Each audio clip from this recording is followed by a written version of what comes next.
Picture this for a second. It's 6:45 in the morning. You're 67 years old, and the house is quiet in that particular way it gets before the day really starts. The kettle's beginning to tick. You drop 2 slices of bread into the toaster the way you have for 30-40 years, and you pour yourself a bowl of the cereal that says whole grain right there on the front of the box, the one you've trusted since the kids were small. Maybe there's a glass of orange juice, maybe a little fruit on the bottom yogurt. You feel fine. Better than fine. You feel good.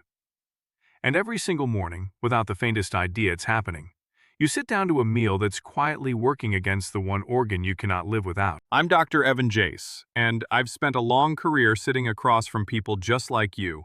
People who did everything they thought they were supposed to do. And here's the truth most doctors will never say in a rushed 12-minute appointment. After 60, some of the most ordinary, most heart-healthy labeled foods on your breakfast table do the opposite of what you've been told. Nobody sits at your kitchen table and does that math with you.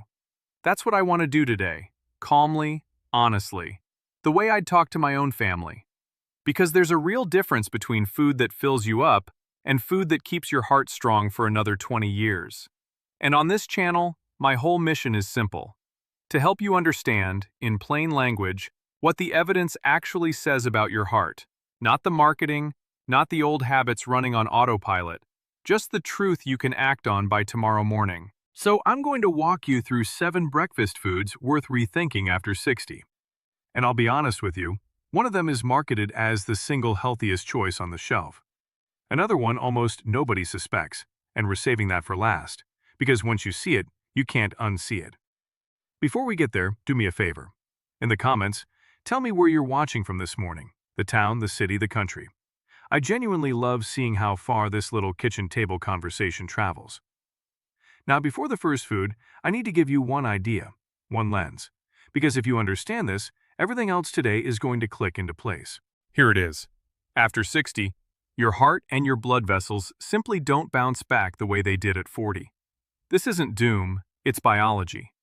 Your arteries, which used to be soft and elastic like a fresh garden hose, gradually stiffen. Your body handles blood sugar less efficiently than it once did, so a spike that a 35-year-old would shrug off lingers longer in you. You become more sensitive to sodium, meaning the same salt that never bothered you now nudges your blood pressure up.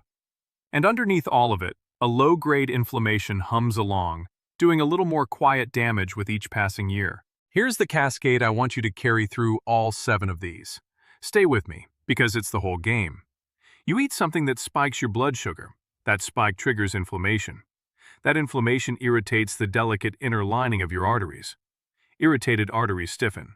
Stiff arteries push your blood pressure up. And a heart pushing blood through stiff, narrowed pipes has to work harder, every single beat, every minute, every day for the rest of your life. Sugar spike. Inflammation. Stiffening. Pressure. A heart that never gets to rest. Hold that picture. We're going to come back to it 7 times. So let's start with the one that hides in plain sight. Breakfast cereal. The boxes practically wave their flags at you.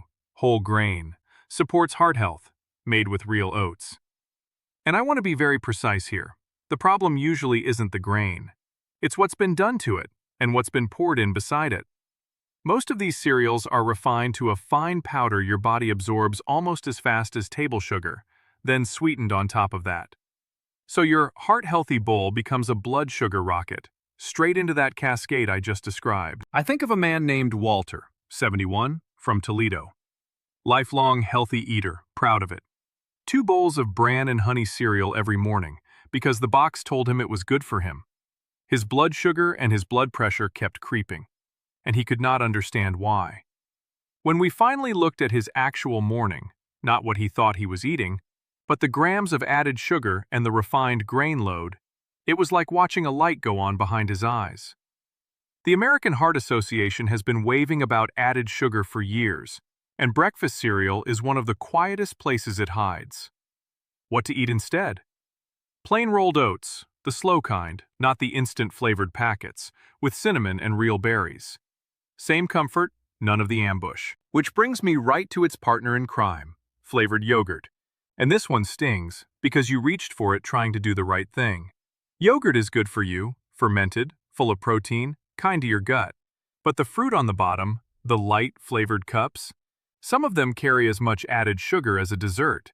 You did the healthy thing and got handed a sugar load anyway. Eleanor, 64, from Savannah, was eating 2 of those a day, convinced she was being virtuous. She was stunned when we added it up. Here's the fix, and it's easy. Buy plain Greek yogurt and sweeten it yourself with real fruit. You control the sugar instead of the factory controlling it for you. That single swap quietly pulls one big spike out of your entire day. Now the third one is going to sound almost unfair, because we've been told to drink it for 60 years. Orange juice. It's natural, it's vitamin C, it's fruit. And yes, it started as fruit. But here's the thing nobody mentions. When you juice an orange, you throw away the fiber, the very part that slows the sugar down. What's left is essentially sweet liquid that hits your bloodstream fast. A whole orange is a friend to your heart. A tall glass of juice is closer to soda wearing a healthier coat. I'm not telling you never. I'm telling you, eat the orange, don't drink it. The fiber is the break your aging body needs. The fourth one, I'm going to handle a little differently, because I can't pin it on one person. It's too widespread for that. Processed breakfast meats, bacon, sausage, the ham in your breakfast sandwich. And it isn't mainly about the fat the way we used to think. It's the sodium and the preservatives. Remember, after 60 you're more salt sensitive, so this load lands hardened on your arteries than it did decades ago. Major cardiology and cancer research bodies alike have flagged processed meats for years. I'm not saying you can never have bacon on a Sunday. I'm saying it shouldn't be the engine of your every morning. Reach more often for eggs, which, and this surprises people, have been largely cleared as part of a balanced breakfast for most folks. A little smoked salmon. Real, whole protein, without the daily sodium tax. Number 5 is the Great Imposter. The one I warned you is marketed as the healthiest thing on the shelf.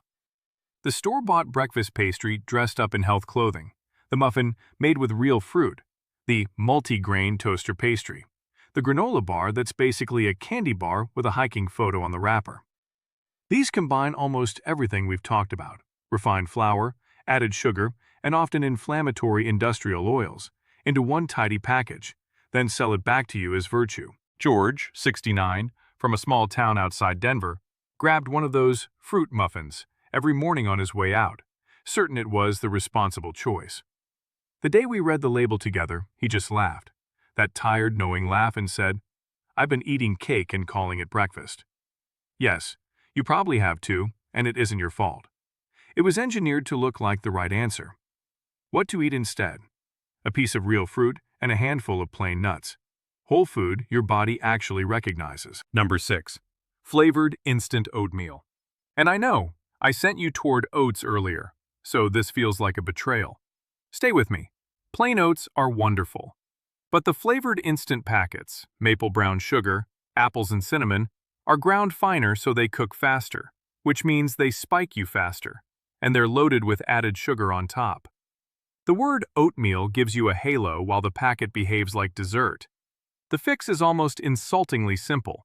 Buy the big tub of plain rolled oats, add your own cinnamon and fruit. Pennies cheaper, and your blood sugar will thank you. And now the 7th, the one almost nobody suspects. It isn't a food at all in the way you're braced for. It's your healthy coffee. Not the coffee itself. Black coffee is fine, even good for most hearts. It's what's going into it. The flavored creamers, the 2 or 3 spoons of sugar, the syrups, repeated 2, 3, 4 cups a day, every single day, for years. Each cup feels like nothing. But multiply that hidden sugar and those processed oils across a year, a decade. And you've been quietly feeding the cascade all day long without ever sitting down to a meal. This is the one that gets the careful eaters, the people who fixed every other thing on this list and never once looked at the mug in their hand. The fix doesn't mean giving up your coffee, that small daily comfort. It means tasting what's actually in it. Less sugar, real milk instead of flavored creamer, and you've closed the last hidden door. So now, let me hand you something better than a list of foods to fear.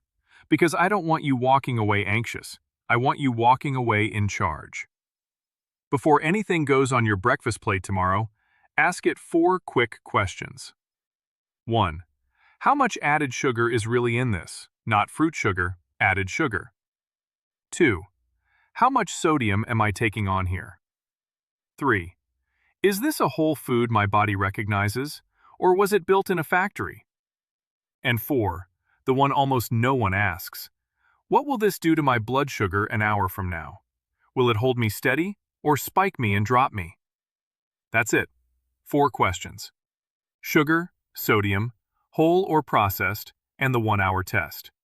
Run any food through that little gate, and you'll make a better choice in about 5 seconds. No chart, no calorie counting, no joyless deprivation. This isn't about taking away your breakfast. It's about handing you the controls. Because here's where I want to leave you this morning. There's a difference between eating to get through your morning and eating to protect the heart that has to carry you through everything still ahead. The trips, the anniversaries, the grandchildren, the ordinary Tuesdays that turn out to be the ones you remember. You have earned the right to enjoy your food. You absolutely have. And you also have the right to change a habit at any age, at 60, at 70, at 85, and to choose strength and independence over autopilot. Nobody is too old to give their heart an easier job.